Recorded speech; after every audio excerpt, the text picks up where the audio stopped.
Now examine number 3 of the cultural blocks. Don't be too inquisitive. Children often ask questions in such abundance that parents tell them, "Stop asking me so many questions." Or you may even have been told that asking too many questions may become personal. Yet here we are suggesting that you answer questions with questions. Think how this might have played out when you were in school. The teacher gives you some historical or geographical fact and you raise your hand and you say, "Why is that?" It doesn't fit, does it? But you're no longer in early family training or in school, yet you may find this early training a block. We're not suggesting you change your social language. We teach the language of selling, which becomes an adaptation which all competent professionals undergo. There's legal language, engineering language, preacher and teacher language, and yes, there's sales language. In reference to not being too inquisitive, think about these 4 ideas. Less tell, more sell. Measure your presentation by the amount of questions you ask and the type of responses you get. Anything you want to tell your prospect, figure out a way to ask it in the form of a question to get them to say it back to you. More questions and better listening. Take the information that the customer gives you and write it down. When you take it and you write it down and then feed it back, it helps you build even more rapport. Getting to know more about your prospects and their needs. You start to see a pattern here? More questions. And then even more so, get to know more about them than they know about you. When that customer feels you care more about solving their problems, they're more inclined to buy from you. Let's take the issue of being practical or economical. By whose standards is this?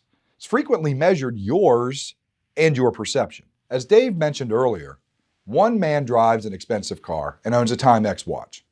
Another man won't buy expensive shoes, but spends hundreds of dollars on a hunting rifle or fishing equipment. The cultural block develops when someone tells you that they are not going to buy something or do something which might be in their best interest and instead use that money for another purpose or buy a product which they consider similar to yours for less money. See, your tendency is to react to statements about this, which will be based on your interpretation of what is practical and economical.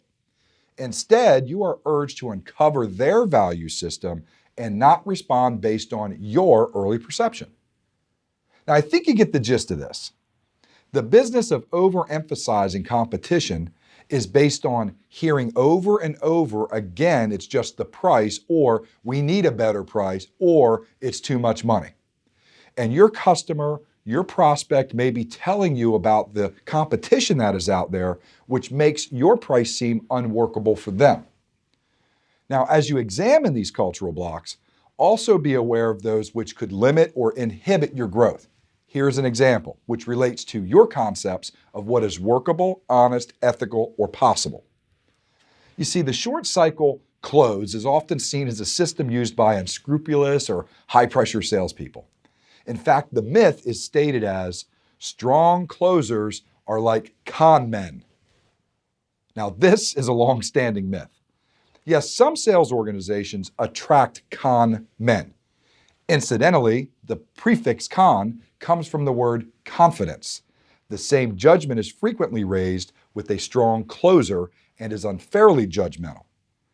In addition to con men, which are in the minority, there are salespeople who are charismatic or have unique personalities, which makes them believable. And there are those who exaggerate, are untruthful, and have weak or foolish habits. But for the most part, strong closers have been trained in the art of understanding their prospects, and this is where closing becomes a science, not an art. If you don't happen to fit into the profile of a strong closer, don't prejudge what you do not fully understand.